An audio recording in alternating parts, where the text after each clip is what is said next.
My old John Deere 24T square baler I was given. Did some update on it. Got some airbag tensioners on it. Ran out air hose. I tried it with just an air tank, but I lose too much air. So then I put a onboard air compressor with a pressure gauge. Power that.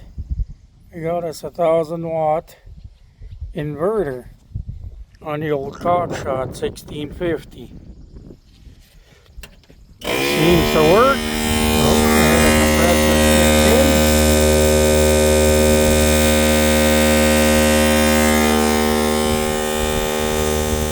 We bailed up about 68 bales yesterday and seemed to work good till I started losing pressure in that air tank. So yeah, gonna give this a go once it dries up.